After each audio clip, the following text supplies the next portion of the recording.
Can you see my screen? Yes, sir. We can see your screen now, sir. Okay.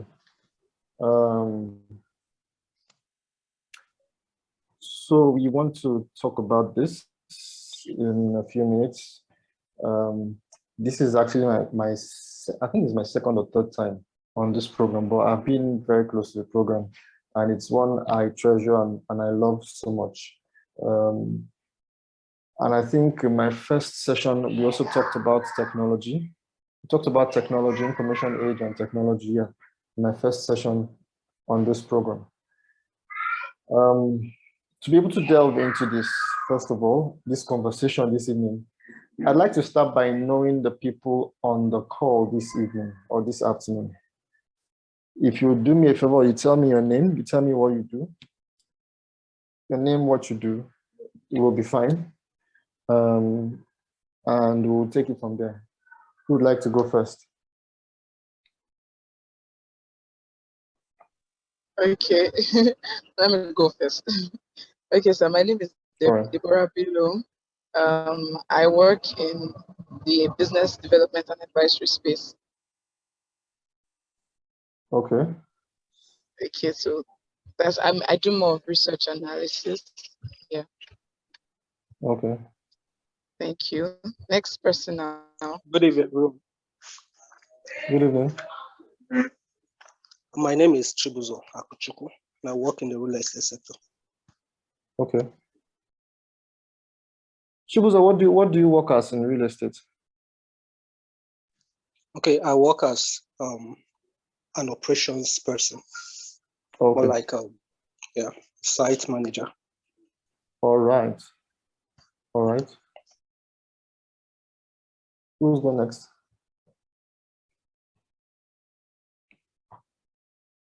Who's going next? Good evening, everyone. Hi, good evening. My name is Stephen. I work with a contracting firm. We deal Contracting with, yes, deal majorly on engineering, procurement, and construction. All right. Good evening. Good evening. I am Richard. I'm a software developer, so I work in the fintech industry. Hey, my person. Don't give me I don't even know how to start.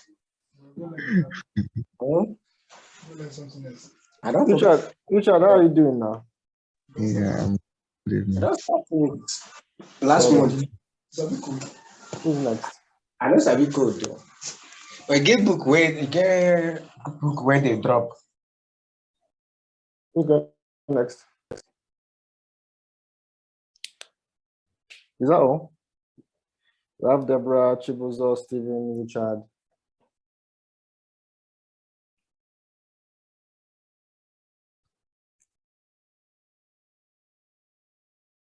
Is that all?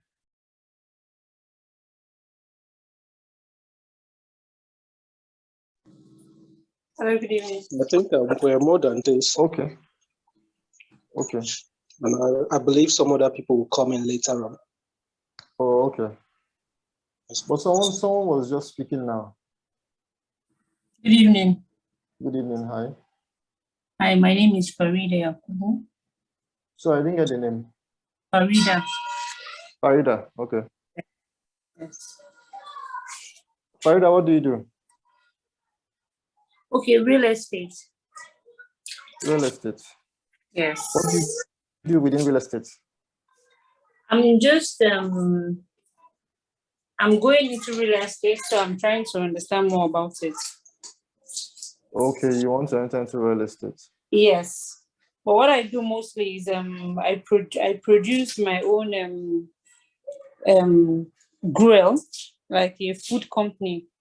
A food company. Where I make like tamba, potato flour, and bean flour, yeah, and the rest of them. In Abuja here? Or No. you import? I mean, in Kaduna. Kaduna. Oh, okay. Yes. I'm serious. Okay. Yes. Potato flour and what else? Potato flour, that's sweet potato flour. I make tamba. I Okay. make Tom Brown. Okay. I make bean flour for moi moi and for akara. Everything What is do they? dried and packaged. Interesting. Interesting. Yes. What do they use potato flour for? Anything you'd like to use it for as well? For swallow. For swallow. Interesting. Yes. For swallow. It's good for diabetic people actually. Okay. Okay. Yes. Yes. And some people use it to bake too. All right. But you want to Wow. enter into real estate in Kaduna or Abuja? Okay, I want to do it in Abuja. You want to enter into real estate in Abuja, which means you're looking at moving over. Yes. Okay. So it's nice meeting all of you. I think another Stephen just joined. Perhaps we'll go ahead until he hears us well. I don't know if it's the same Stephen. It's nice meeting all of you, Deborah, Chibuzo, Stephen, Richard, Farida. It's nice meeting all of you and connecting with all of you so that I don't just speak like I'm speaking into the atmosphere. So the way this session will go is that it will start a little bit slow.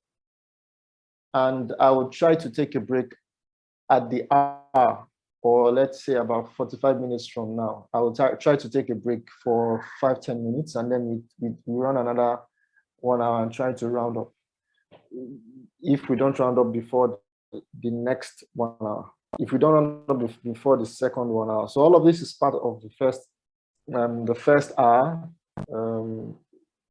All of this introduction probably projected to have happened in 15 minutes, but I mean, we are behind schedule already. We are around 23rd minute. I will be speaking to you, as I said, once again on business technology. Part of what I will have to cover and going through this topic will be 1, understanding technology as work, 2, considerations in procuring technology. The third thing is common technology tools for business. And the 4th thing is emerging opportunity for technology in the workspace. Now, there are 2 things in addition to this. The first is what I'm about to start with, which is more like a pre-introduction before I start talking about understanding technology as work. And the last is something I have, just some form of insight I have prepared for anyone who is going into the offering of technology as a service. Probably something the likes of Richard and any other person who is entering into technology as a service, or who is going to be seeking to offer technology as a service might just want to hear. I promise it to be swift, it will be quick. As I said, it usually starts off slow so that I have everybody on board, but then I get really fast at some point. So we go over to the next slide. And I usually start with things like this, words on the marble, things to just help us chew on concepts, chew on words as we go through the item I'm about to speak on. The next thing I want to find out in the course of our conversation, which means I might interrupt just to find out a little bit more, is if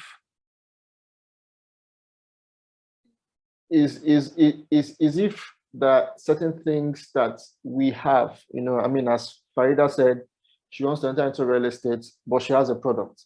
I don't know if she's entering into real estate on her own, or if she's going to be working for a real estate company. All right, so I would have also wanted to know where some of us are on our product development journey, let's say, which is to say, do you have a product of your own in something you've done in the past or something you're looking to do in the future?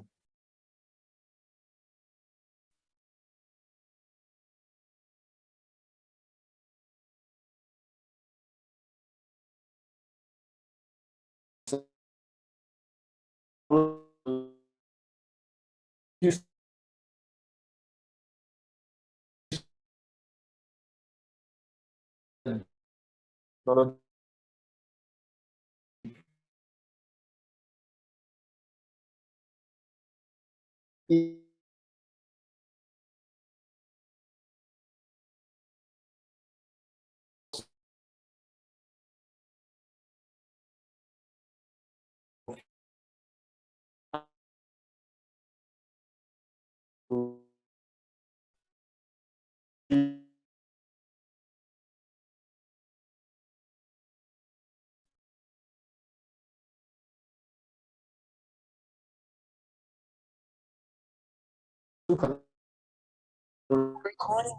and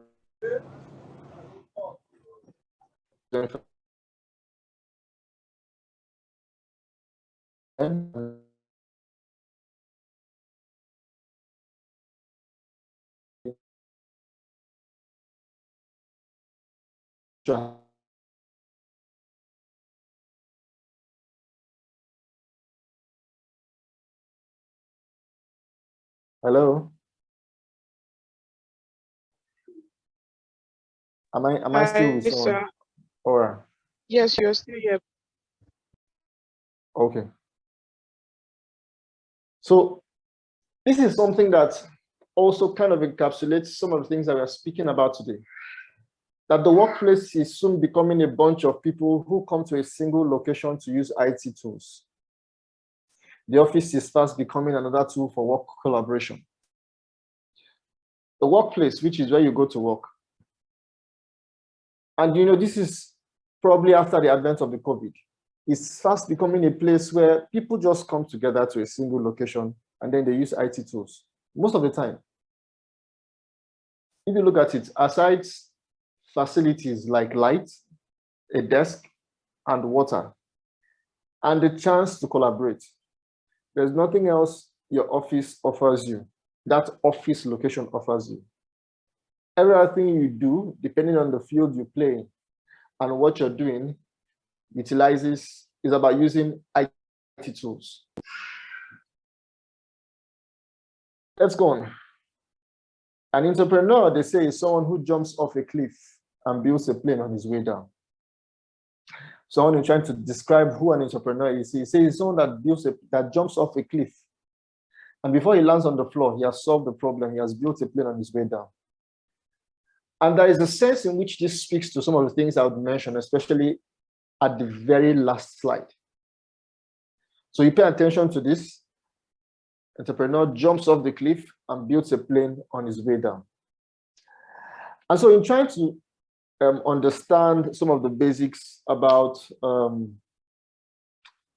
this, there are certain things I have experienced my own self in business in trying to do a couple of businesses.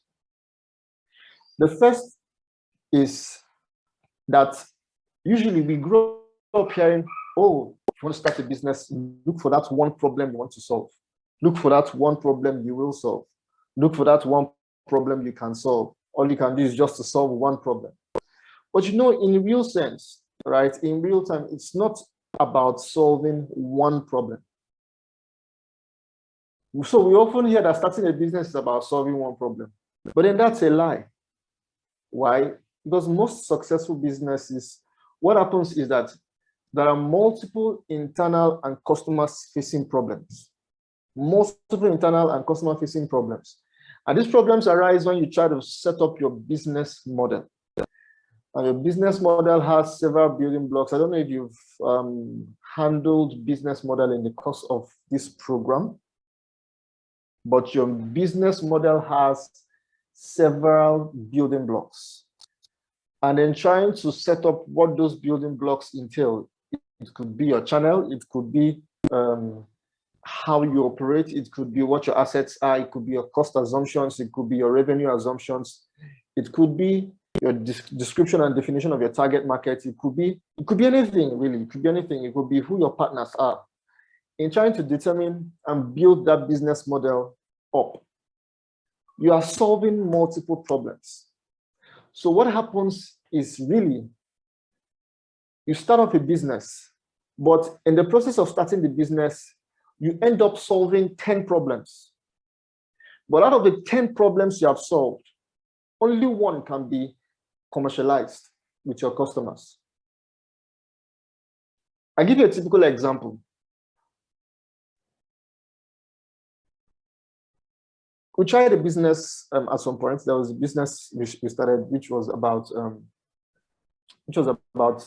selling comfort foods, selling shawarma, right, across Abuja. And there was this model that we were working with, which was the fact that we're taking advantage of the fact that there was no physical location. And people could, on the strength of the basis of the fact that, yes, it is highly recommended, it is very, very tasty, you would want to buy the shawarma. It worked. But in trying to set up that business, in trying to offer people the ability to seamlessly online order for shawarma and it will be delivered to you instead of you going to pick up the shawarma. In trying to deliver that, the problem we wanted to solve being you don't need to go out to look for shawarma. Stay where you are, order shawarma, shawarma will come to you. That was the problem we wanted to solve. But in solving that problem, we encountered so many other problems, like how does the shawarma get to you? Like, how do we make the shawarma stay fresh? Like, where do we source the things we're going to put in the shawarma? Believe you me, how do we make the shawarma stay fresh was a problem that we had to solve, but we could not commercialize it because it wasn't the customer's problem. How do we get the shawarma to you was a problem that we had to solve. We could have commercialized, but we did not commercialize. So you see, the central problem that we were trying to solve, it helped us sell one problem to our customers, which is we get shawarma to you, you request for it online, and it comes to you where you are. That was the illusion we wanted to give. That was the problem we were solving. But in trying to solve that problem, we had to solve 10 other problems. So most times businesses and business people get tired because in trying to solve one problem, there are other problems that crop up and they become discouraged because, this is the one I'm trying to solve. How are these other problems coming up and sapping me of energy, sapping me of intent, sapping me of ideas? And if you've really started a business, you would notice this. You would know what I'm talking about. Because there are so many issues. There is the issue of trying to source for your materials. There are so many issues. There are so many issues in trying to set up a business model that solves one problem. You will solve multiple problems. So if you're entering into business tomorrow, bear it in mind, you're not going to solve one problem. You will solve multiple problems, but you may be able to commercialize just one or two, as the case may be. That's what this is about.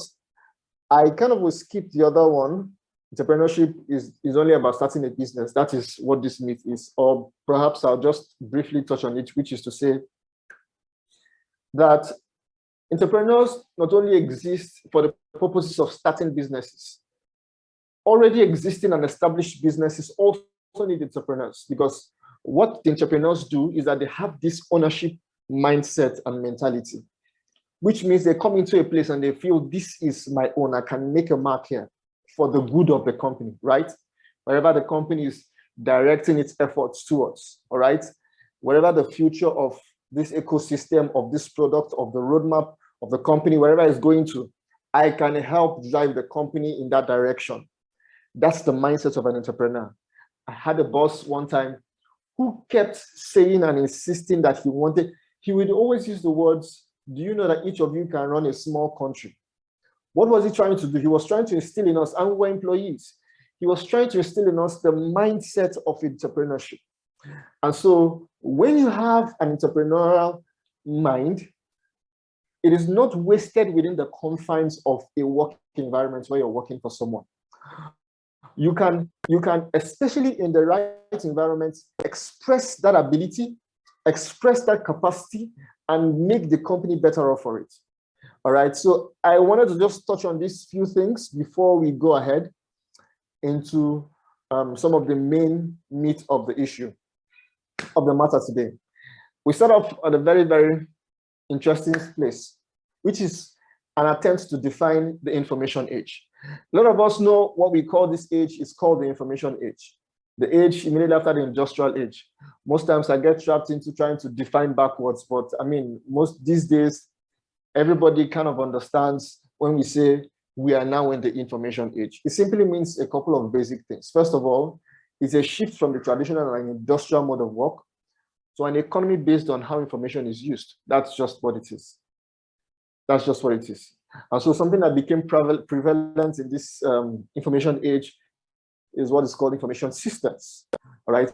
Information systems. And so how information systems used to drive economies, to drive value, infused as a portion or a part of products and systems to provide value, and how companies decide to leverage on this information generated to outcompete others, all right? So that's basically how the information age, even as defined as a concept, helps you, helps our understanding of what we're talking about today. Information systems are systems and softwares that help you organize and analyze data for business intelligence purposes. And then the core assumption here is that in the information age or in this information system, you continuously gather, store, organize, and analyze the data, which will help you make smarter decisions and solve problems better.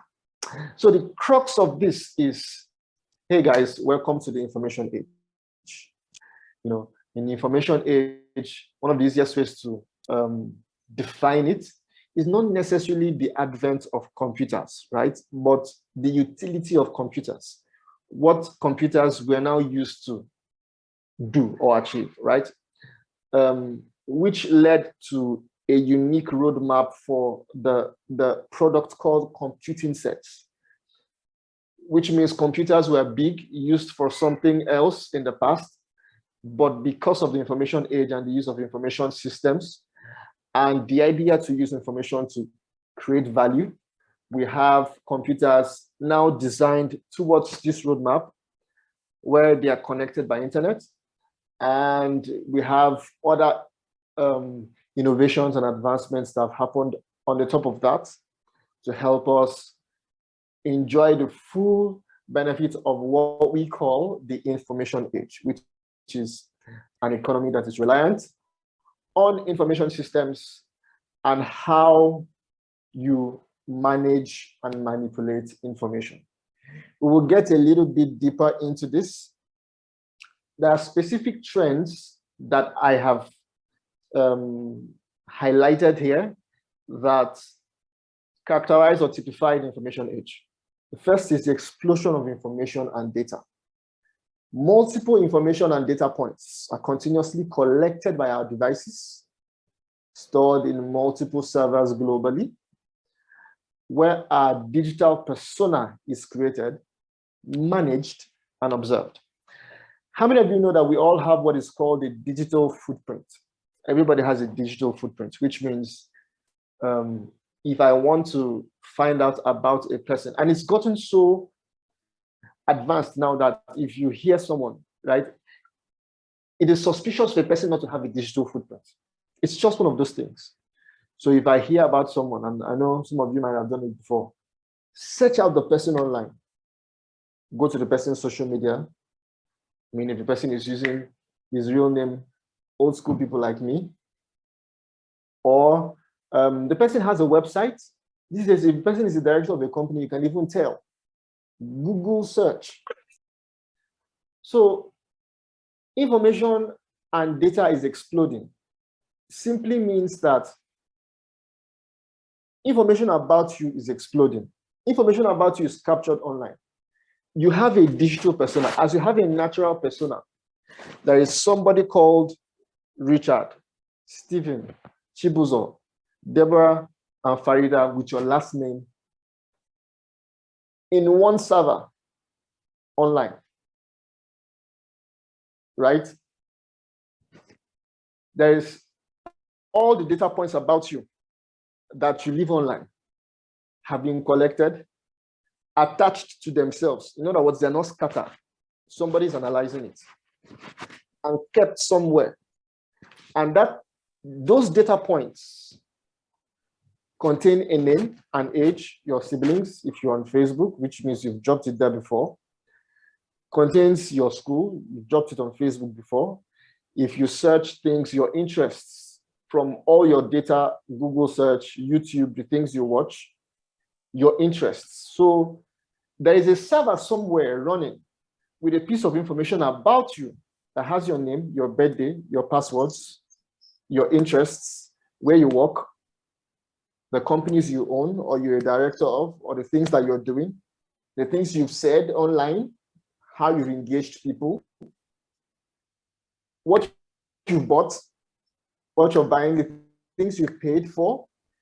All of these are data points that are collected about you and assimilated. So it's exploding. The second is abstraction of technological capabilities. So just to explain this, what it simply means is this, and I'll tell you with a story. Sometime, I think it was 2007, 2008, I have a very adventurous friend, roommate. I'm a lawyer, by the way, my background. I had a very adventurous friend, lawyer, roommate, who wanted to learn how to develop websites. And so he paid a lot of money and he was taught how to make websites. These days he works in a very, very good firm in Lagos, mobility company in Lagos, and he still has very serious affinity to IT, even though he's a lawyer. But the point I'm making is this: the amount of money he paid in the past, 2007, 2008, just to learn how to make a website. 1 day, 2 days, I'm not even sure it was very exhaustive. It was probably a static website. And on WordPress, obviously. You can't compare that today with what it takes to learn how to make a WordPress website. You're just a couple of YouTube videos away from that. And guess what? Some other tools have come out to make it easy. What I'm simply trying to say here is that unknown to you, right? That is, if you're oblivious of this, it is getting easier to implement or execute some technical tasks. Like what it would take you to learn how to make a website now is not the same thing it would have taken you in the past. Why? Because there are easier tools. Even mobile applications, right? Websites, sometimes mobile applications. Yeah, these things come in certain templates, really. I expect you, okay, you conform with this template, and then your flexibility and your ability to really customize it the way you want is limited. But as far as ends meet, you can still do something and host it there. So the abstraction, as it were, there are tools that are coming out that is going to be helping people with time be able to execute some of these tasks. Now, before we go further, I want to quickly touch on 3 things: data, information, intelligence. These are the 3 pillars of information technology, or the information age. 3 pillars of information age: data, information, and intelligence, which simply also says that this is the direction in which technologies around information age is driving towards: data, information, intelligence. It's also interesting and important that we have a conceptualizing, a very perfect distinction between what data is, what information is, and what intelligence is. Data, we can see here, are facts about the world around us, comprised of natural, animate, and inanimate occurrences happening to us, around us, in the world. Data by description, by a description of the world. Okay, data is a description of the world, sorry. By nature, it is static. And so think about your family house in the village. Let me just use this as an example to kind of portray these 2 things. Think about your family house in the village. Most of us, I want to believe, are away from our family house in the village. You know the color of your family house in the village. That information, the color of your family house, the color of the gate, the color of everything about that family house in the village, where it is, that information, where it is data. Why? Because it's a fact about the world around you. Data is not just internet. It's not glow data. It's a fact about the world around you. However, the difference between data and information is mobility. Once data is moved from its static state, which is where it is in the village, once it is captured, the first thing is, how do you capture it? So once it is captured, it is stored, it is transmitted, and can be retrieved through the use of specific tools. That whole data with what is inside of it, with the tools, is called information. So information contains data. Information contains one or more data points that have been captured, stored, transmitted, and retrieved through the use of specific tools. And so what you have, for example, is your house in the village.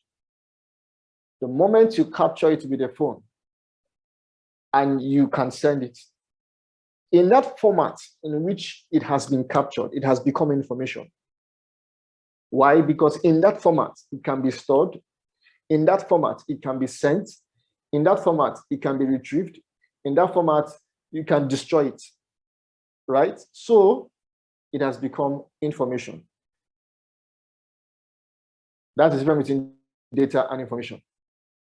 And so we start having technologies built to enable the capture and the collection of data in various formats and various forms of data: live data, static data, geographic data, various information collection tools. All right. Now the last bit, which is where a lot of the technologies that we have in this information age are concentrated towards, is intelligence. And I'll tell you why I'm taking you through this labor and explaining all of this to you. Intelligence. So what's going on here is that once the information is collected, and you can generate insights and assumptions based on the occurrence of certain conditions, and you can do what is called descriptive analysis and predictive analysis using artificial intelligence or machine learning, you are beginning to generate intelligence from information that contains data. Now, let me give you a typical example.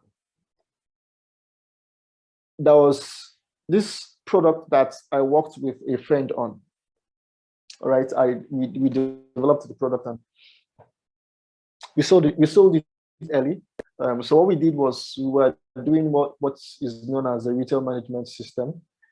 And what we simply wanted to do was to build something that a tool that will help people who use POS devices in their shops to sell markets. A tool that will help them capture their inventory and sell their goods and services directly from the POS. And so what the POS does, or what the application in the POS does, is it keeps a track of what has been sold, how much you sold it. If you're also receiving items, it keeps a track of the items you've received. Now, there's an enterprise version where if you have multiple people selling for you, it keeps a track of who is selling what. All right? It knows who is selling what. It knows that Stephen, for example, sold 5 items, while Chibuzo sold 6 items. Why? Because you log in with your ID on the POS, and then so it knows who is selling what. At the end of the day, the store owner, let's say Farida is the store owner. Farida can see what Stephen sold, can see what Chibuzo sold, can see what is remaining from the common stock, can do all of that. Where am I going with this?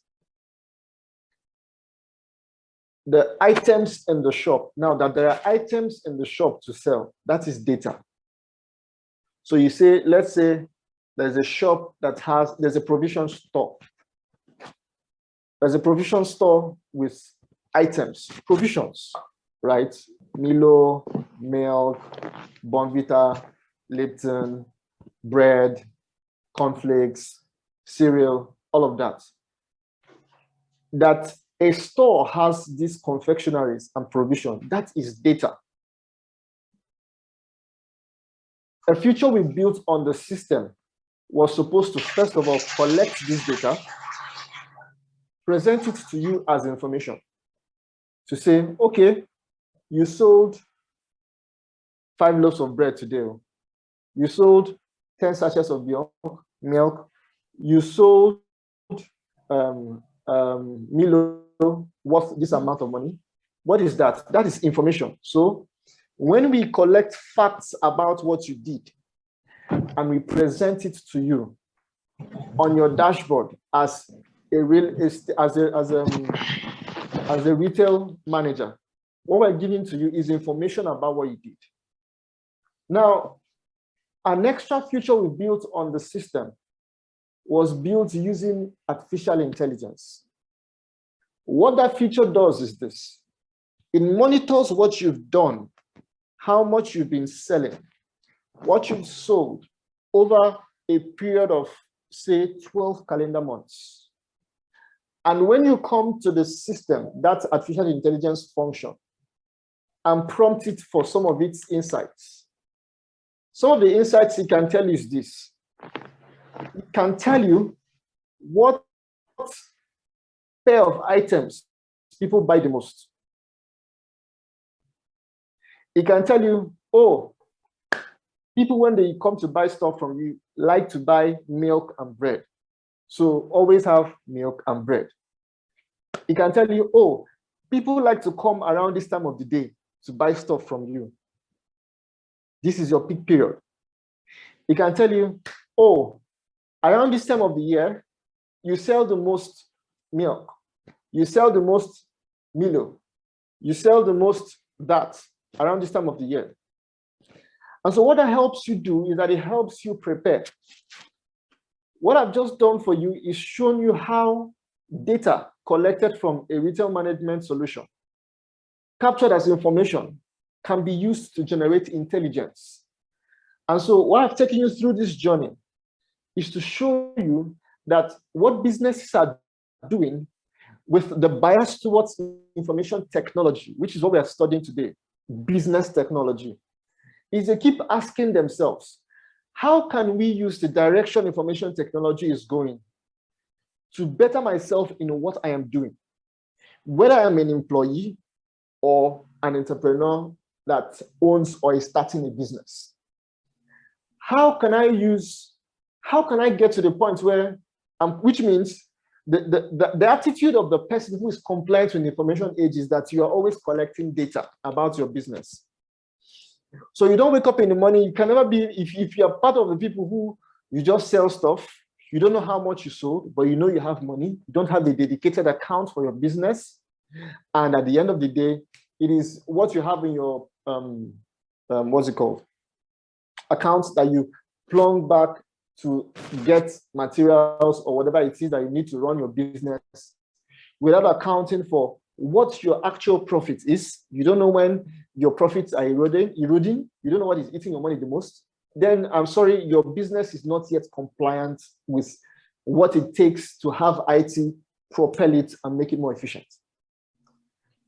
And so you must be able to have a mindset and eye to collect data, to study every data point your business is generating, to see the information it generates, and always ask yourself, what can I do with this information?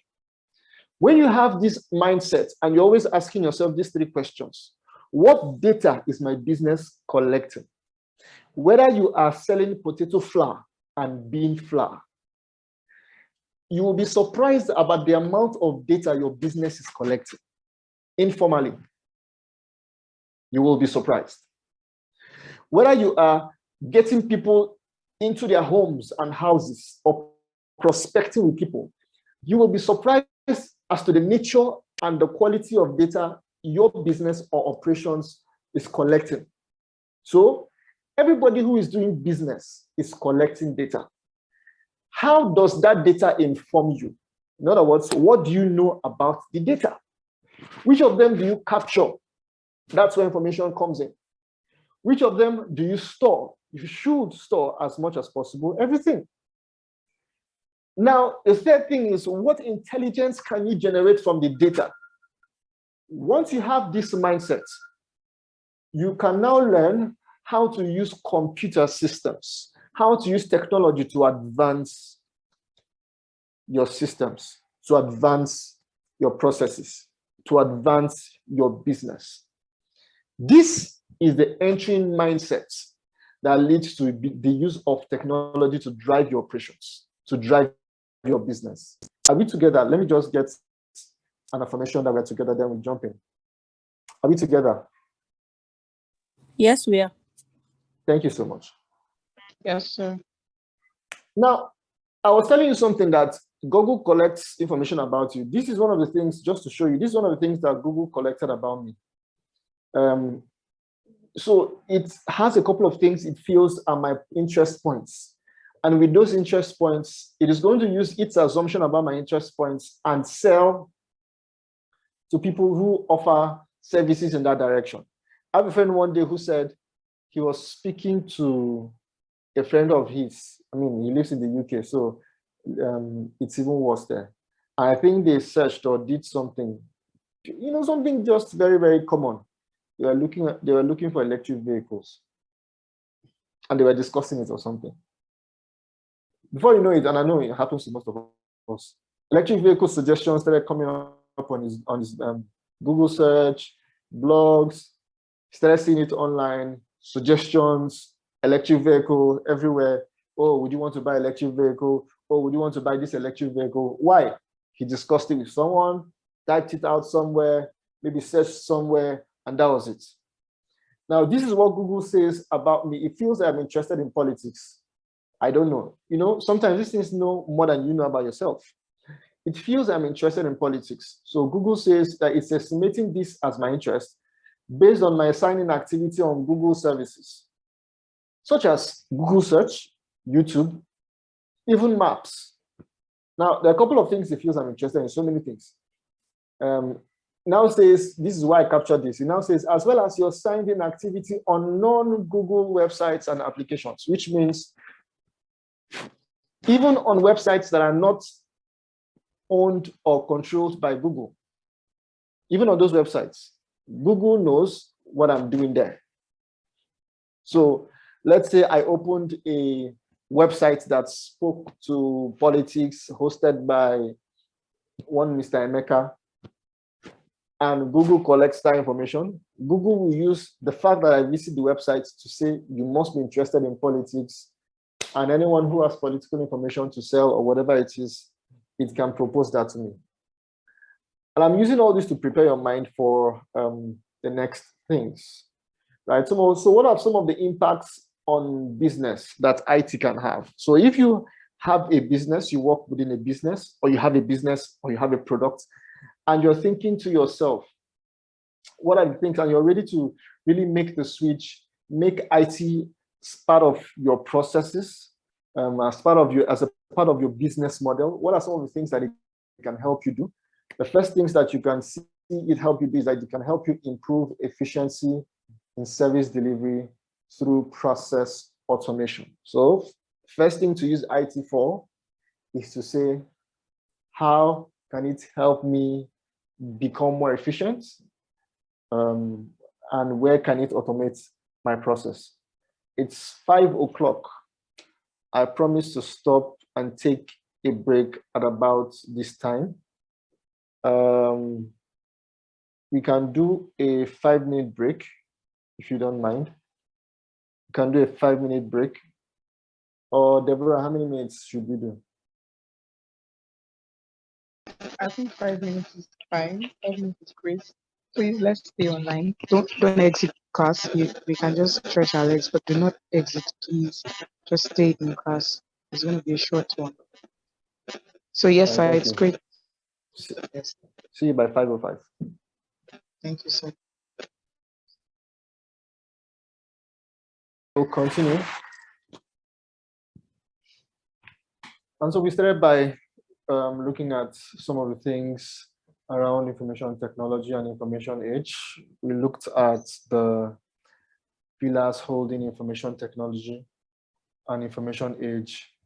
We said data information. We also mentioned intelligence, which is just to say that as the person who is working within a company, or you are in your own company starting off, you have your own product and you're looking at trying to leverage on technology to drive your operations, should be your mindset. The first question is to ask yourself is, what are the data points I'm collecting? How am I collecting it? Where am I storing it? And then the last is to say, what are the insights that these data points can offer me? And so when you get done with that, you start looking at from a general sense. We look at from a general sense, what IT usually helps businesses to achieve. There are three things here, which is to improve efficiency. Another is access to new markets or a new client pool. The third is to create new services that can be monetized. And so from my experience, I have an experience where we had a very, very interesting MD in a company in Lagos. So what he does is you meet with him and then you agree with him on something. You agree with him on a strategy, which might involve procuring or buying certain things or making certain purchases or expenses. And then he says, go ahead and do it, right? He says, this should be procured, or this payment should be done, or this trip is approved. You can go ahead to do it. But he wouldn't just approve it with the word of his mouth. Even after discussing and agreeing to it, even where he is the one that suggested that this is what we should do, his expectation is that you go back, do a memo to him, send it to your superiors, who will look at it and send it to him for approval. So that there's a paper trail, that even instructions coming from him have to emanate as a request from the people who will benefit from that instruction. And I'm going somewhere with this. And so what he ends up doing is that with the memo, there must be what is called a justification. Now, what that justification is trying to say is this: what is the financial justification? Why should we expend this money? If you're saying, let us buy this, why should we do it? And so it's the same mindset I'm saying here. There has to be a financial justification for any leverage on technology you want to leverage. And you don't just leverage on any shiny new technology. Oh, this is where people are on now. I can do this. The justification should either be that it is making your process more efficient, it is giving you access to a new market or client pool, or it is creating an extra service that you can monetize. Anything that you can't justify by overlaying technology on it, leave it the way it is till you can. And so the justification in the end should have one of two outcomes. One, give you more revenue, or two, reduce your expense. So you must approach the implementation of technology in this manner. You don't just say, oh, there is this technology, it would be nice to have it. It's just a nice to have. It's just a nice to have. Right. Now, so some of the considerations you should start thinking of when you want to look for technology to implement, either for the kind of work you do where you work, or in your own business if you have a business, and if you want to grow the business leveraging on technology, is first of all, I just spoke about that in a way, utility. All right, so utility, what is the justification for this and where are you using it? What portion of your business model would you want to use this technology? Are you using it as an operational tool, which means are you using it to help in your channel, in your service delivery, in your operations? Or is technology going to be the product itself, right? Is the product itself technology? So in beginning to consider what technology to use, how to incorporate, and really go into IT, whether you're going into IT as a technology or leveraging on IT to express yourself and express your service. This is the first thing you start thinking of, utility. What do I want to use technology for within my business model? Do I want to use it for a channel as one of my channels? Channel here means how my customers get aware of me, right? So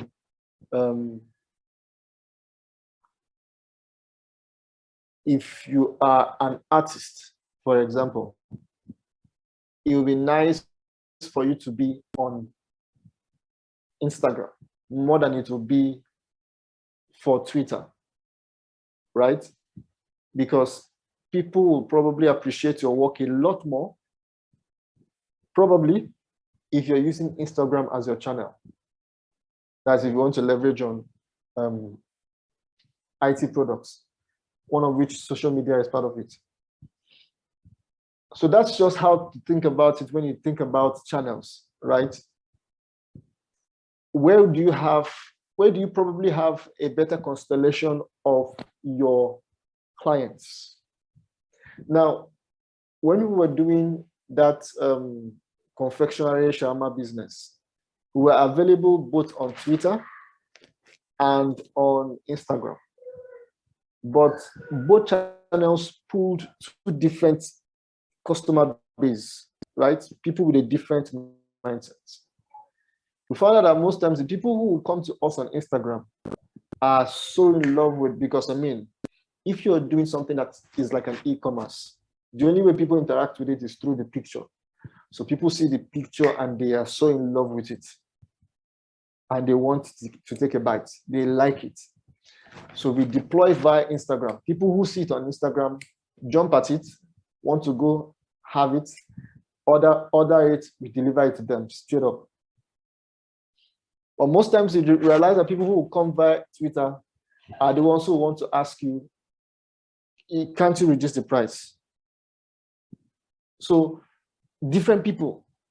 They're the ones who will tell you, it will take too much time, or so I can't get it in 10 minutes or 20 minutes.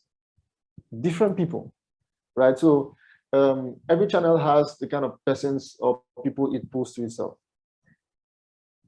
All right, the next consideration is process automation. You cannot successfully automate a defective manual process. The processes have to be documented as policies, operational guidelines to support the operations of the virtual co-working space. This is a very, very intelligent and valuable lesson I've learned in my years of deploying projects, IT projects. You can't automate a defective manual process. So we have done a lot of process automation or process automation platforms. You know, sometimes I call them ERPs, for a couple of government organizations, for some NGOs, and for some, you know, generally for some private individuals and private organizations as well in Nigeria. And something that we have always done is that before we go ahead to deploy technology on what you're doing, we want to make sure that what you're doing manually is in the best possible way of doing it.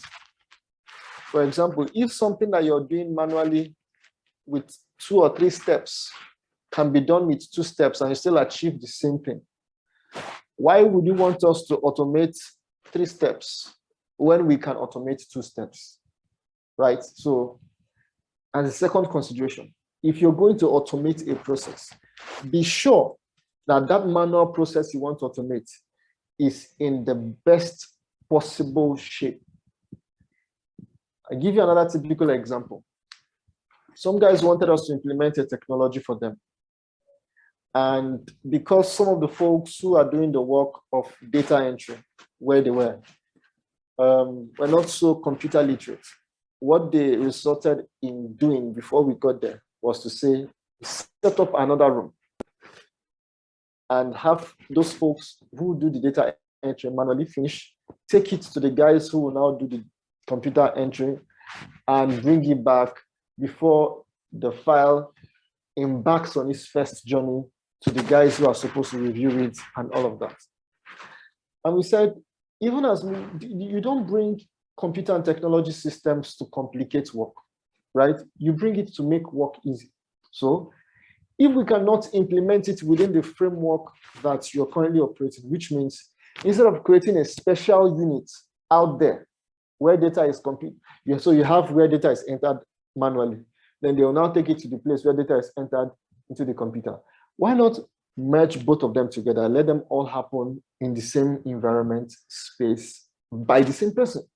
So you're entering in data manually, you also enter in data into the computer and you close it. So that becomes the scope of what you do with that file. And it worked, right? You don't automate a defective manual process. Change management. In trying to deploy some of these systems or subscribe to some of these IT systems that you may be thinking of, right? Whatever it is. Remember, I'm speaking in very, very generic terms. And if you are involved in deploying IT solutions or deploying solutions generally, you will really, really understand and appreciate what I'm saying. If not, please just bear with me. Change management is very important. Training and deployment may be immediate, but change always takes time. People feel that it's the moment you've trained and deployed the solution that it should start working. No, people are excited.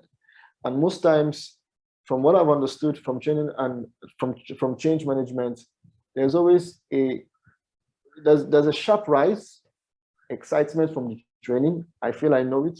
And then there's a decline that happens over a period of time before it climbs back again. All right. So the sharp rise immediately following the training must happen because people are excited. Then the decline must also happen because people were using manual systems or certain systems before you introduced or you're trying to introduce what you're trying to introduce. So this could be you trying to introduce the use of a certain tool, IT tool in your office. This happens all the time. Now, some of the things you have to do to help in this change management process is, first, you have to measure entry behavior. Something I learned from my years of writing and capturing notes for my mother. My mother is a retired teacher, so I helped her capture notes while I was growing up, her lesson notes. That's the one you see as the student and the pupil. So you see the topic, you see the subject, topic, and the introduction, and then the lesson, body of the lesson, and then probably the summary of what they want you to know. That's the one you see on the board, right? But the lesson notes of the teacher contains something else, some extra stuff. Part of what it contains is what you're expected to know, what they call entry behavior. So I've always adopted that word. Entry behavior, which if you want to really use a technical term, it's like how mature is the environment for what you want to do. In other words, you're coming to deploy something, right? An IT system, a tool, or you're pushing for the adoption of an IT tool. Remember, we're speaking about the considerations you should have in your mind. The people who are going to use these tools, do they even have smartphones? Do they know how to type? Can they use word processors? What can you liken the solution to that they use in their everyday life? At what level of maturity is the environment? In other words, is it an environment that can take the use of certain systems as part of this process and it will understand it as part of this process and it will just flow with it? Or is it an environment that requires that some work be done around it to upgrade it to where it should be? I'm just jumbling some of these things on the points here so that we can move quickly. Another instance, we tried to deploy something, and when we were trying to deploy it, you can't get stable internet there. So you see, it's dead on arrival. Once you can't get stable internet, it's dead on arrival. So do you have internet problems? I'm not even saying that they don't, they don't have MTN. The MTN service is not stable. So do you have that infrastructure? What do they enjoy there? 2G, 3G, 4G, right? Within your office space, within your house, within whatever you're doing, the people that you're speaking to and who are your customers and your clients, what kind of access to internet service or infrastructure supporting what you want to do they have, right? Are these people that use smartphones? Are they operating in an environment where they have access to internet, access to light? They have systems that they use in their private, in their houses. These are some of the considerations. How costly is it? Is management in support? All right. does it make the work a lot more tedious, or does it reduce it?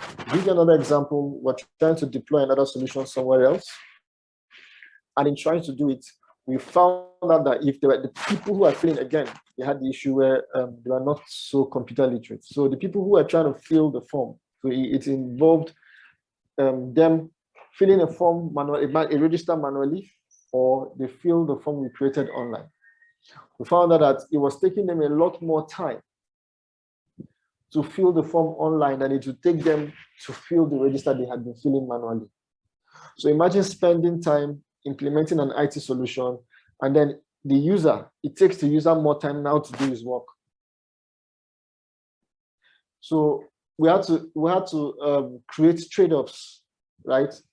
Create trade-offs, upgrade the system, and do a couple of things, and then stayed with them through that process where they had to learn how to type and input data faster, and used the system and the solution to do some of their work in the back end. So yes, it might be taking you 20 minutes to fill in this form online, and it's taking you 15 minutes if you're doing it manually. But there are other things that you do that probably takes you an hour to do that the system now does at the click of a button. So endure the extra 5 minutes for the extra benefit. So I mean, those are some of the things that you can consider, some of the considerations. Business intelligence, potentials for business intelligence. Technology is only as useful as intelligence you make out of it. So what can you learn from the data and the information you are pulling or collecting? What can it teach you? What can it teach you? What can you learn? Let that drive the technology you want to implement. All right. ERPs are becoming a thing for many government institutions. But the problem is they are not yet ready to change the sluggishness and the bureaucratic nature of how they operate. So government institutions now offer a lot of their services online, but I tell you, internally, it still takes a whole lot of time before they do what they want to do internally. And that's also because they are simply, from their own perspective, they are simply looking for an easier way to do their job. They are not looking for insights or what intelligence this can give to them. And so they're not engaging the system productively. Again, industry direction, technology by nature is short-lived. So you must look at what you're adopting or what you're trying to adopt to check out and see whether it's going to be phased out very soon. I'll use Richard as an example. He knows fintech. Richard, are you here?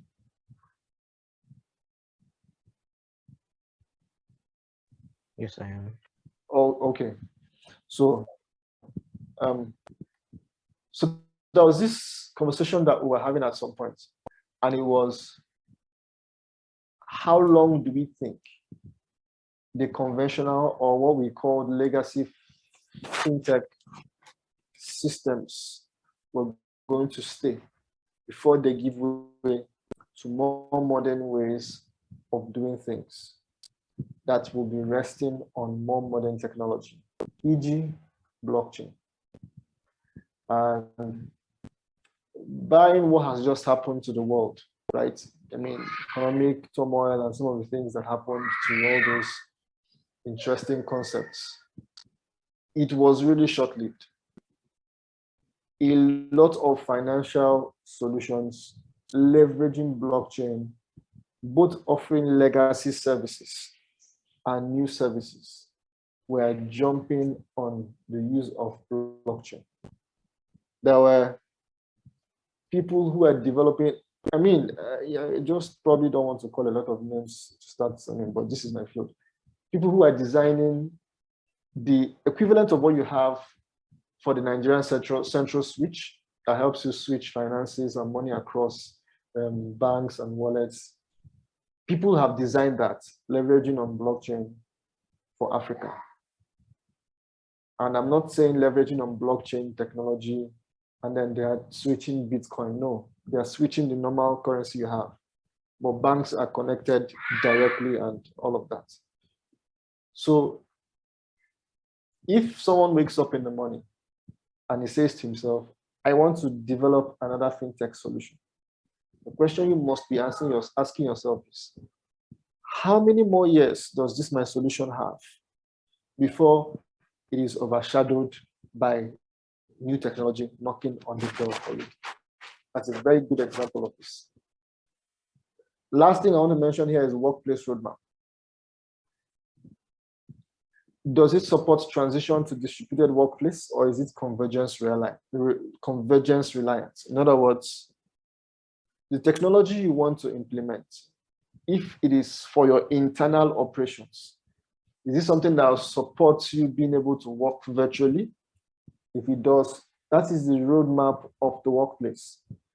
What is called a distributed workplace, where you could have a team in India, have a team in Bangladesh, you have another team in the US, and you have a Nigerian team. Because you have an international team, you can't have 5 offices. Neither can you have one office where all these 5 people come to every day, because you need the uniqueness of where they live and where they work and the experience in their local environment. So the roadmap of the workplace tomorrow is a distributed workplace. What most folks are doing in the UK now, I mean, there's still some hardline core business people that what they do is they are calling their folks back to work fully. Even technology guys like Elon Musk, but then, I mean, look at his age and all that. He feels he likes to see people. What most people are doing now is that they are really using the office space as a tool for collaboration, which is what it is. And so I know some companies and some firms in the UK have offices spread across the UK. So what they do is that they tell you, you can come to work 3 days a week, any 3 days of your choice, really. Any 2 days of your choice, 2 days a week to any office. So whichever office is close to you, where you are, you can go there. If it's office A, you can visit office A on Monday, visit office B on Tuesday, visit office C on Wednesday, and that's it for the week. Any 3 days of your choice. Yep. Moving on. Okay, common technology tools. As you seek to implement technology, what are some of the technology tools that you can use?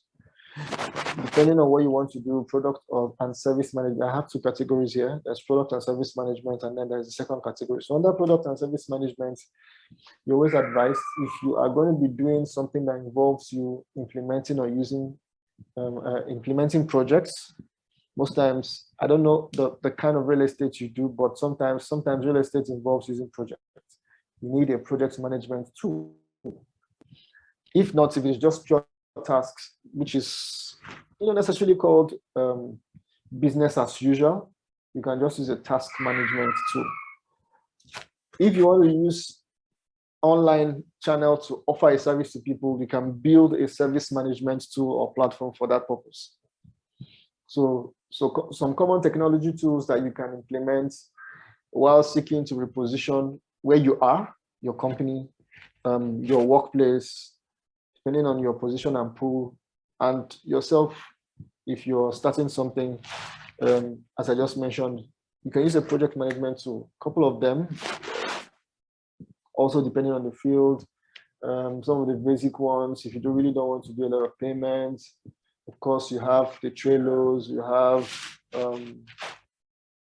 a lot of them. Trello just comes to mind in this moment. It also can double as a task management tool. Of course, you have Confluence and all of those other ones too that help you manage tasks, really.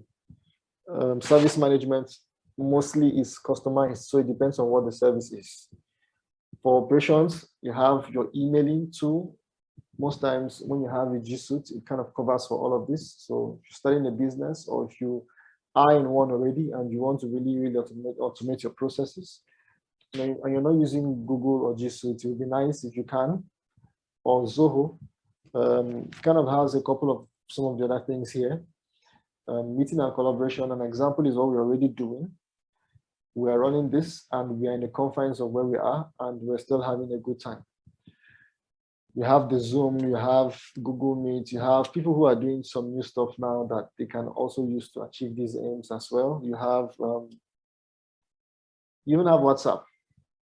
You even have WhatsApp, depending on who you're speaking to. You have WebEx, Cisco WebEx. You have the one that a lot of people hate the most. I just don't know why people hate it, but Microsoft Teams.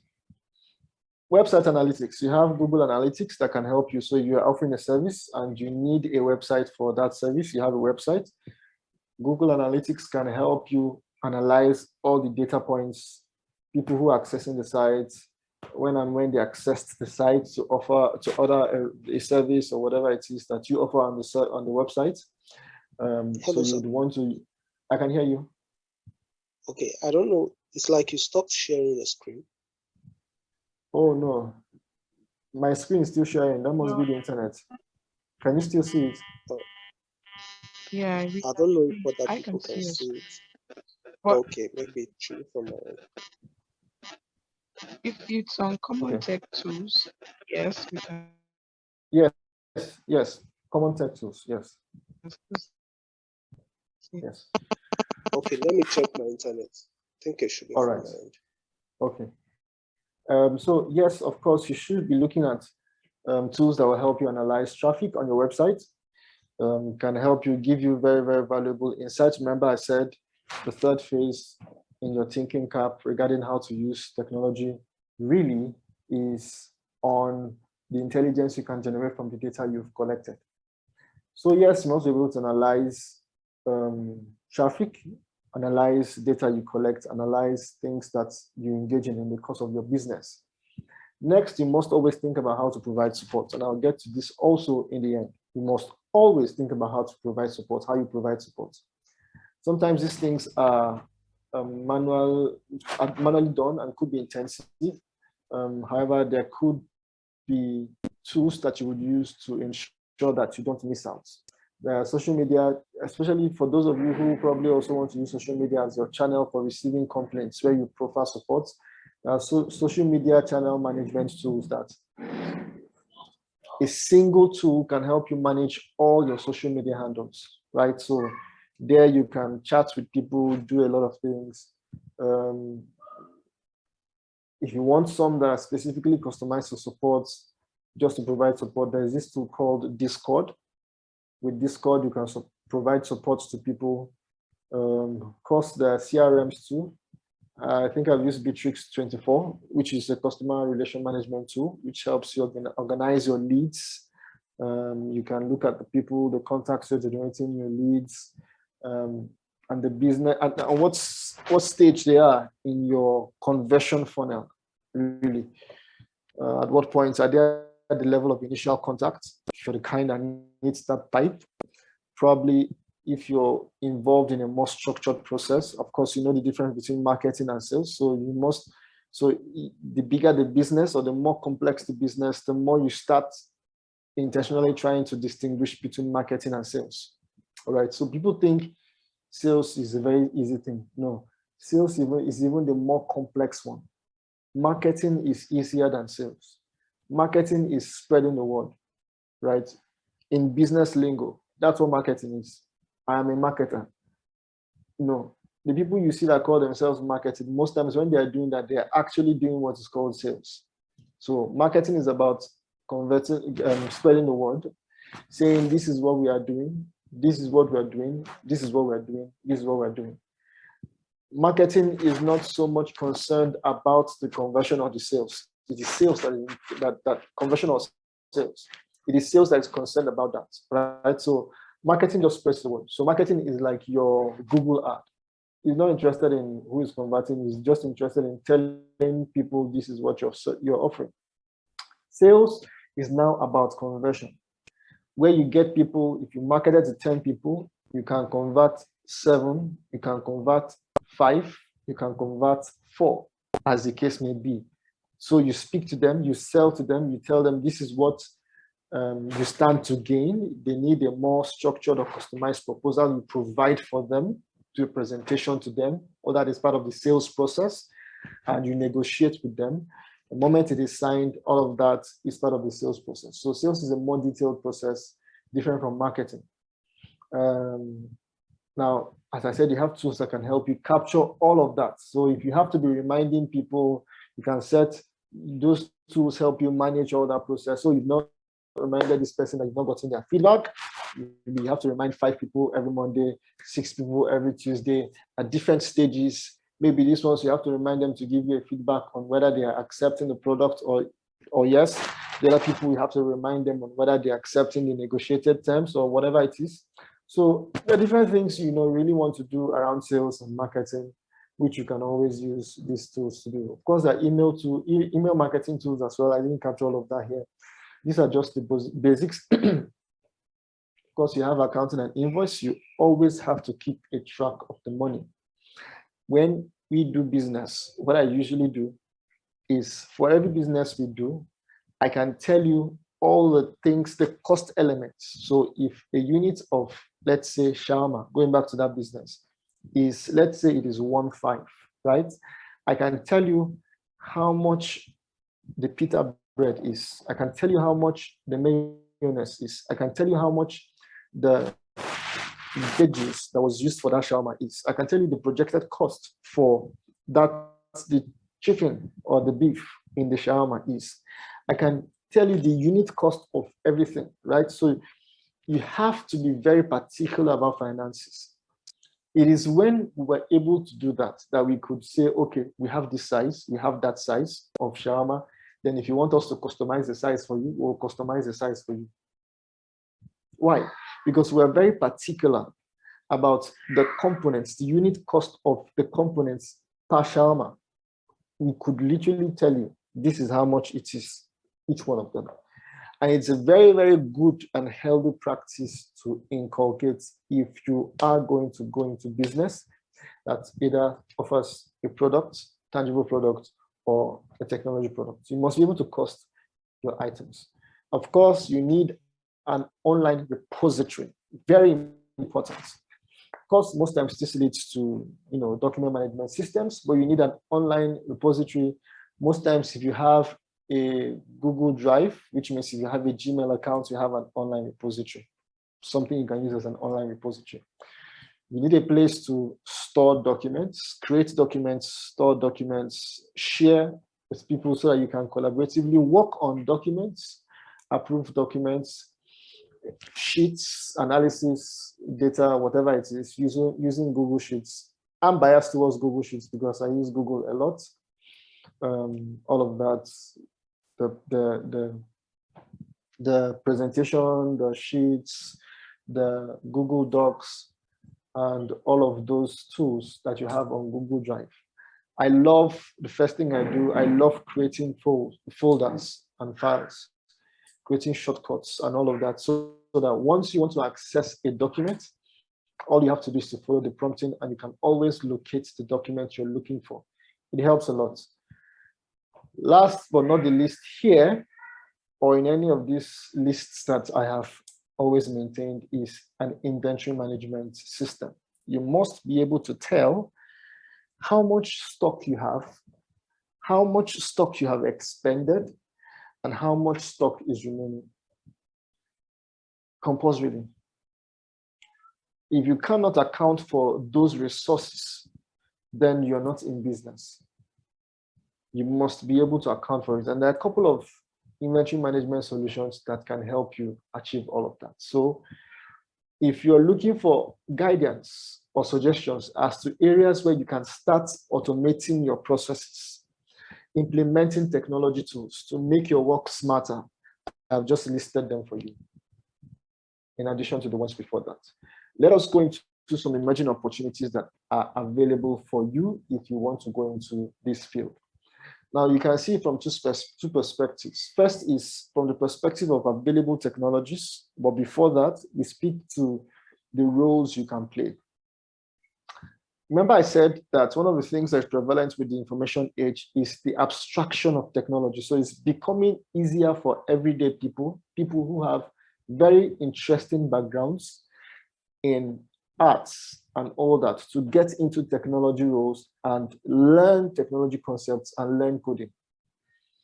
If an 11-year-old, a 12-year-old, 13-year-old can learn how to code, why can't you, a 30-year-old, a 20-year-old, learn how to code? One of the greatest fallacies of our upbringing at times is that we're learned to distinguish between science and arts. I have a friend who studied law with me. We went to law school together. As we're done from law school, he entered into IT, coding as a lawyer. So the dichotomy between what is arts and what is science is a fallacy. With the abstraction of technology, you can't give yourself that excuse. Oh, I am an art student. It's a lie. I studied literature in my secondary school. It's a lie. You can go into any measure of IT you'd want to go into. It is becoming more and more abstracted, so it is easier to understand and go into. And people from all walks of life, all ages are going into it. IT is becoming the new definition of literacy. It's like saying now, sometime in the future, saying I don't want to learn or pick up certain IT skills is like saying, oh, I don't want to be literate. What are the roles you can play? Business analyst, IT project manager. I play this role a lot. I work as a business analyst and also a project manager as well on IT projects. Another role you can play, of course, this one, project management has to do with starting something that has a definite starting point and an ending point. So those are some of the things that define a project, and then we are deploying an IT solution. Another role you can play is an IT product manager. So I said the first thing so that I can distinguish it from the later. Now, if you're working as a project manager or a business analyst, offering software as a service product, then you're an IT product manager. That's the difference. So the first one, we go to organizations, government institutions. They say to us, we want to automate our process of giving people licenses, for example. We say, okay, we sit down with them as a business analyst. I sit down with them, depending on the hat I wear per time. I sit down with them and ask them, okay, so how do you issue licenses? They say people apply, this person approves it. And then if it goes through, licenses issued, it can be repudiated as well. I capture all of those processes, do the wireframes and the frameworks, interpret it for the people who will do the coding, get the people on board, use tools, manage the people, the entire process, beginning to end, deliver it, present it to them, help them do the change management process, train them, and we deploy the solution for them. That's that. And then I hands on. Then I come back to provide support. I only want support. But as a product manager, let's say I have a solution that is doing X, Y, Z, and I deploy it for someone, which means the person is subscribing to my solution. I did not give the person, I didn't build it for the person, I built it, the person subscribed to it, I customized it, gave it to the person. I'm a product manager. So from time to time I think about my solution and I say to myself, how can I improve my solution? And then I say, okay, I can improve my solution by giving it this, by giving it that, by giving it that. So the person who is managing, for example, Microsoft Word or Microsoft Excel in Microsoft is the product manager, because from time to time, what they do is they think about changes, they think about updates, they update the solution, and then they tell everybody, hey, we have updated it, too. Please update your systems. Once you have the various releases. You can also be a software solution developer, whether you are focused on the back end, the front end, or mobile, or whatever it is. It's not a walk in the back, of course. It takes a long, long time or dedication, really, to really get into it. And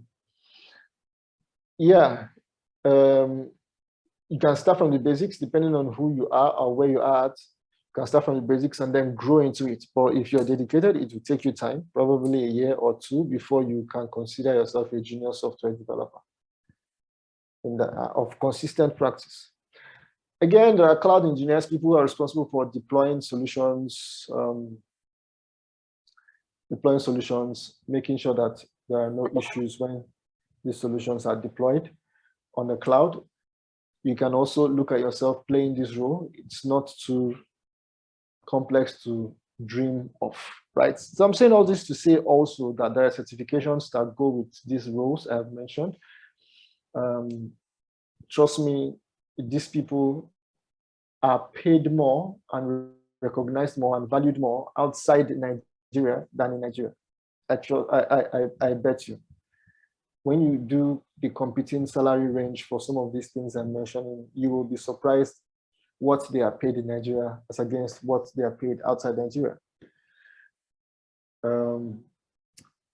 Australia, for example, values business analysts the most, right?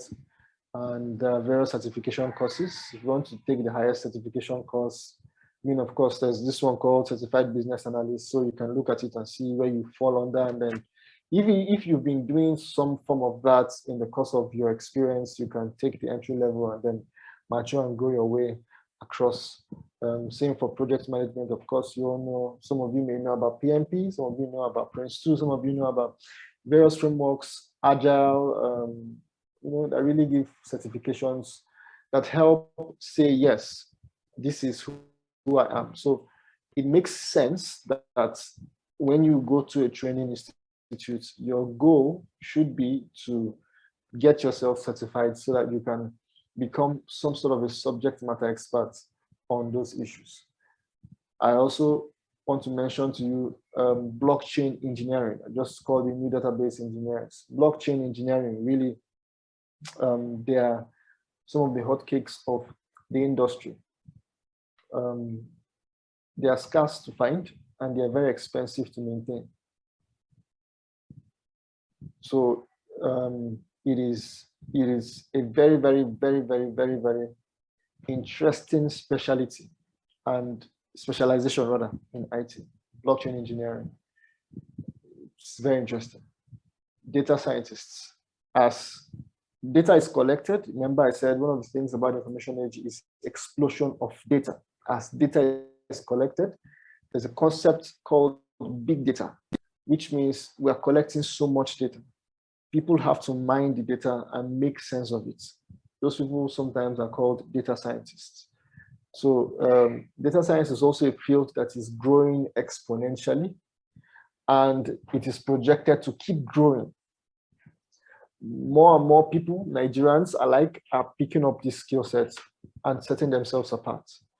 There are various entry levels, of course. Try and learn how to use Python if you can. Try and learn how to use MySQL. Try and learn how to use Google BI, if I'm not mistaken. Yeah, I think so. There is this Google tool that helps you also provide data analytical functions. Finally, or the last one before finally, some of the emerging opportunities, the B segment of it is like the technologies that are going to be making wave in the future. They're already making wave. Blockchain and database engineering. Blockchain is not only for financial services. People are using blockchain for all sorts of services, medical services. I've seen blockchain for medical services. I've seen blockchain for real estate. I've seen blockchain for music. I've seen blockchain for asset management. I've seen blockchain for so many things. All right. So people are building a lot of technologies off the back of blockchain. Second, virtual reality. We all heard Mark Zuckerberg talk about Facebook, talk about Meta, talk about the things they want to start doing in the metaverse. Metaverse is largely driven by the concept of virtual reality. It is going to be a thing. Maybe the market is not ready, and I'll explain some of this also right in the last slide. Maybe the market is not ready, but it's going to be a thing in the future. Metaverse, the whole concept of getting more distant and more in tune with our digital persona. Next is augmented reality. Augmented reality is different from virtual reality. Virtual reality really changes everything you see virtually to render a virtual description of whatever it wants you to see. Augmented reality augments what you're seeing physically. So for example, you could be seeing You could be seeing a signboard with augmented reality. With your unaided eye, you would just see the signboard and the information on the signboard. If you look at the signboard using augmented reality, whether it is a glasses or whatever it is, you would see the same information your unaided eye would see. And then you will see other things like maybe a short video playing around the signboard because you're looking at the signboard. So what it's doing is it's augmenting what you're seeing. So you're seeing more than your natural eye could see. It's used for ads as well. So imagine you're walking on the street and then you're seeing ads pop up here and there on top of people's stuff, on top of people's signboards, on top of a lot of things because you're looking through augmented reality eyeglasses and all of that. Geographic information system and other spatial technology. Now, this is also a very, very interesting one. GIS is a very, very interesting technology, very expensive, but very interesting. It can map out any location to the smallest degree, can map out any location and can be used for a couple of things. It can be used for security, it can be used for health, it can be used for immigration, it can be used for population, it can be used for sensors, it can be used for mobile technology and all of that. So GIS is used for a couple of things and it's usually satellite driven. Artificial intelligence and machine learning. I gave you an example of where we collected data, it informed us, and then we used artificial intelligence to predict certain things and outcome of a person's business using historical data of the person's business. All right, so what are your sector or ecosystem needs and what agency is acting on them? Right, so for example, in fintech, the biggest information or problem out there, they call it financial inclusion. Oh, we want to drive financial inclusion. You heard CBN say it a couple of times. As you also think about the opportunities that are available for you, also think about how to use this technology to solve those problems. These are emerging opportunities, but this is what the big picture problem is. In fintech, for example, they say it is to drive financial inclusion. So they want everybody, the poorest of the poor, to be able to access financial systems. And the basic financial system they want them to access is the ability to have a bank account and be known to the government so that they can access financial services. Right. Lastly, I'm skipping this in case you don't know what a business model is comprised of. This is a particular unique tool that I like to use. It has 9 components that speak to a business model. I can share this with you later, but I'm skipping this. Lastly, dear Tech Bro, this is where I end the conversation. As you deploy your products, this is what I need you to understand. That in deploying a technology product or a technology-driven product, there are 3 things you're showing people or you're giving people.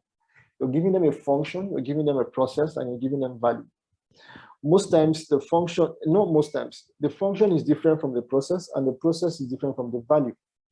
The function is that exact thing that the system or the solution you're giving them is doing.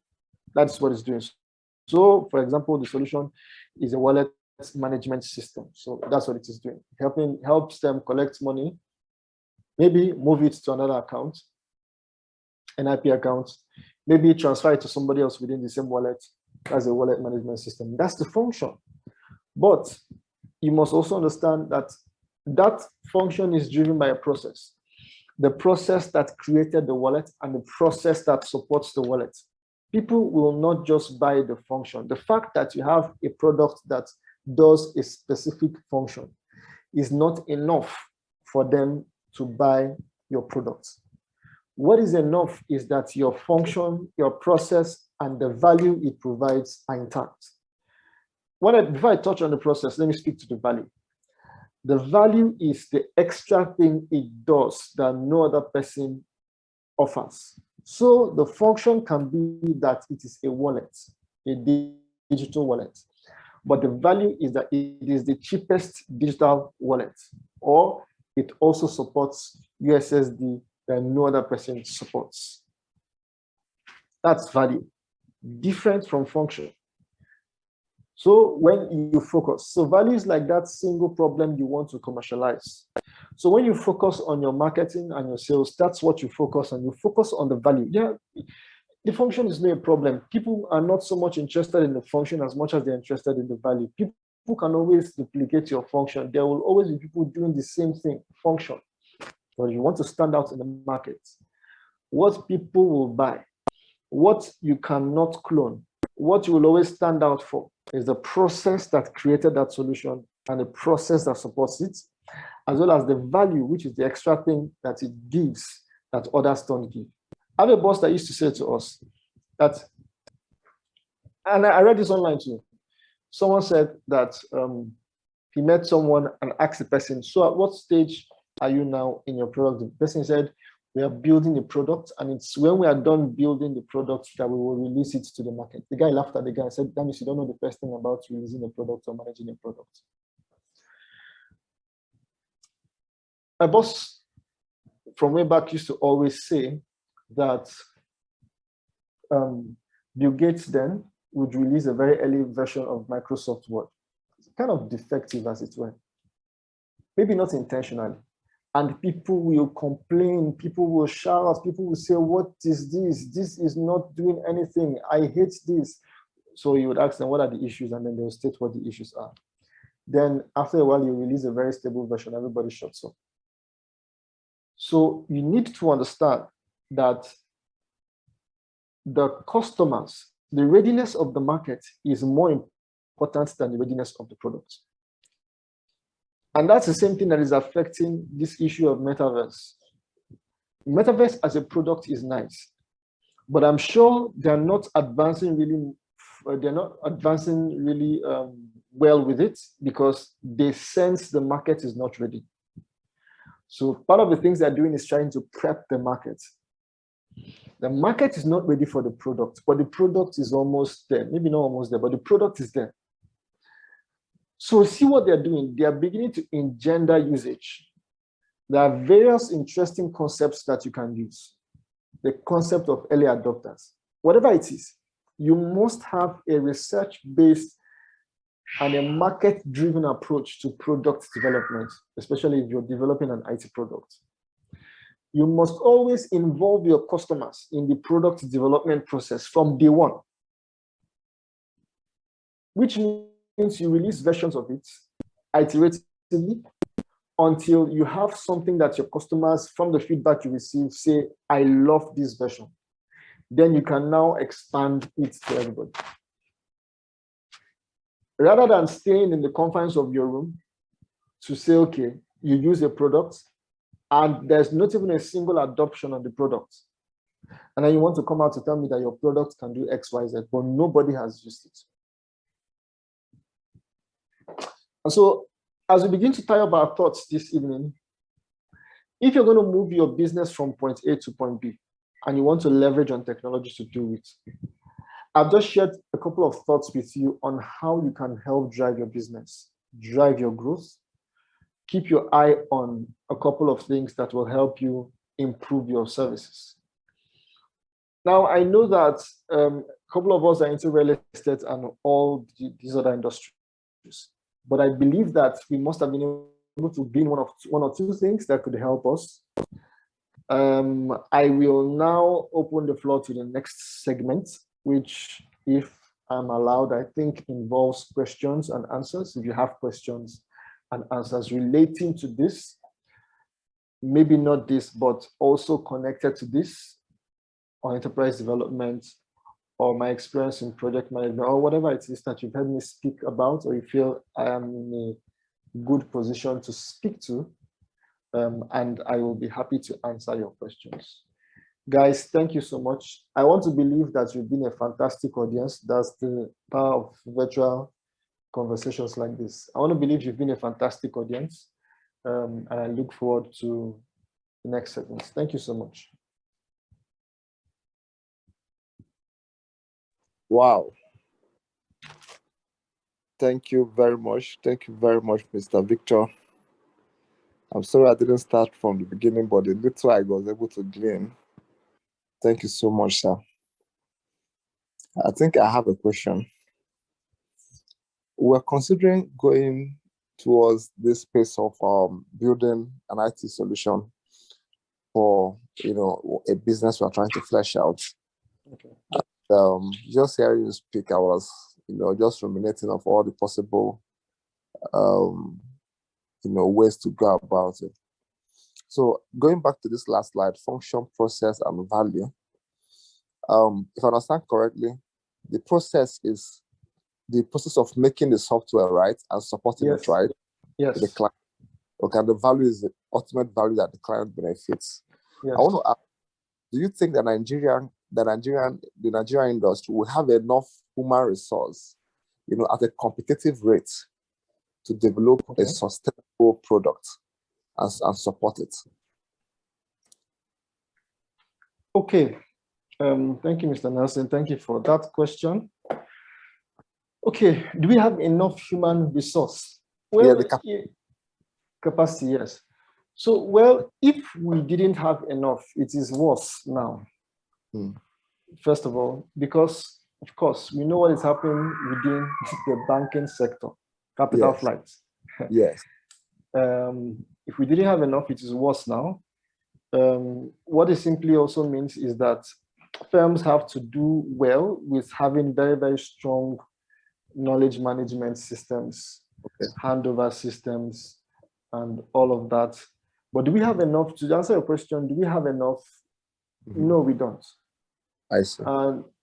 And my other experience is that, aside from the fact that we don't have enough, people probably can learn on the job, but it almost looks like in many instances, the profile of the successful Nigerian MD is the profile of a micromanager and a one-man business person. There are so many big businesses, including, I can say this because I probably am not revealing my source, including Glow. As big as Glow is, it's a one-man business. Cool. So the way some of these guys operate their businesses doesn't also allow these folks to grow. There's no training and development infrastructure fitted into their process or the institution that will help people grow and become these persons. Rather, these resources are being exported, and you have, so we have it in a raw form, and you have these same people going outside and becoming top shots wherever they go to, growing into those people that we are begging them to grow into here in Nigeria because there's no supporting infrastructure to help them grow into that. Thank you very much. But why I ask the question is that, in our endeavor to develop what we're planning, of course, you meet folks that will say, I can do it. But because, let's say, I'm not a programmer myself, how am I sure that this person is going to learn a job on me? Because tech can be abstract for some of us who are not in the sector. So how am I sure that this team will deliver the job? I have an idea of a budget they think it will take, but how am I sure that that budget, will not spill, that kind of stuff? So how do I accept that the human resource I have, I think I have, will be sufficient to deliver an ICT product and to support it? Because, if we deliver it and then we don't support it. Okay, so I think usually for this kind of stuff, where you need help the most is in coming up with the requirements. If you can come up with the requirements, functional requirements, technical requirements, the non-functional requirements, the exception requirements, and all the things you have in between, which is to say, what should it do on a normal day? Exactly. What should the capacity be? Yes. What are the things that, even though it is not functional, that I should see? In other words, if I click this, it should shine before it changes. You have to be particular. That's the only place you're allowed to micromanage, really. So there are two approaches, really. Where you have a very experienced developer, they don't need all these nitty-gritty. They use the agile method to manage them. But where you need to be very, very particular, where you're using a Prince2 or a PMP methodology, you want to be very particular, you list all these things in the nitty-grittiest form, as it were, giving screenshots and giving examples of what it should look like. Yes. And you develop a very comprehensive user acceptance test script, UAT script, to say if it meets these performance standards, then we are good. If it doesn't meet these performance standards, then we're not good. And you know, this performance standard is not where you're able to onboard somebody on the platform. No. Yes. It can be something like if you onboard 5 different people at the same time using Google, using various browsers, or 20 people at the same time using various browsers, does it work? Exactly. Is the experience the same? Exactly. So you come up with various scenarios that you feel, sometimes it's called vulnerability testing, that you feel should expose the vulnerability of the system. And you know, sometimes these corrections are built-in exception, or built-in exception really, because they could finish what in their mind is the normal flow. It is now when you notice an exception that they go and cater for that use case. Yes. So if you have these two things armed with them, you can be very strict and shrewd to say, if you don't deliver what passes this my UAT script and meets up with these my requirements, you have not delivered a solution for me. I see. Yes, sir.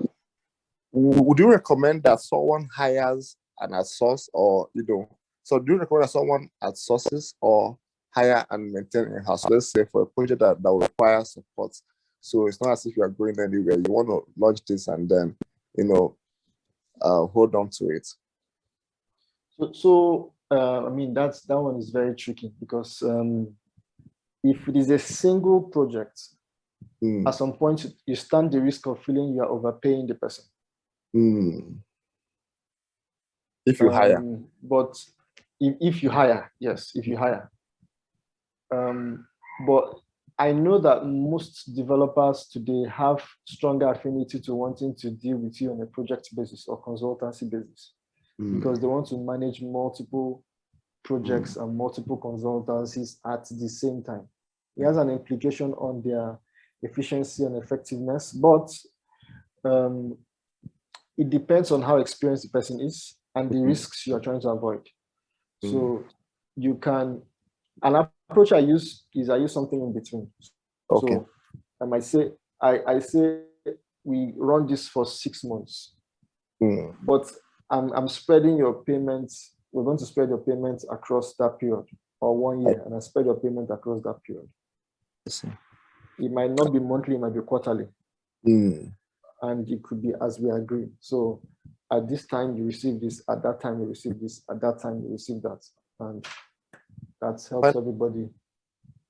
Final question. From your experience, do you advise to build a user interface first before doing the backend, or do you start with the backend and then do the user interface? Usually start with the, user interface sometimes is the mockup. That really shouldn't be anything, especially if you're using Adobe XD, that's not the main thing, or you're using Figma. But if you really want to be detailed, at the point of prospecting and selling things, you can always use a mockup, Adobe XD, or things that help you show how things move across. You can always do that, except where the person wants an MVP. But if you are going to start development, you start at the back end when you're now trying to develop proper. But if you're still marketing and you just want people to see have a look and feel of what the system looks like, you can always do the front end to show people this is what it can look like. But the point of development is start at the back end. Okay, I think I'll call you to follow up, because I thank you for this. It just occurred to me that I've not reached out to you on this project, and just hearing, I was like, what was I to do? Thank you very much. So glad to have you with us. Thank you so much. Yes, sir. I hand over to Deborah. Thank you, sir. Thank you very much, sir. I wouldn't know if anybody else has any questions.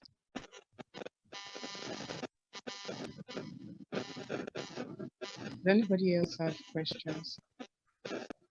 Questions.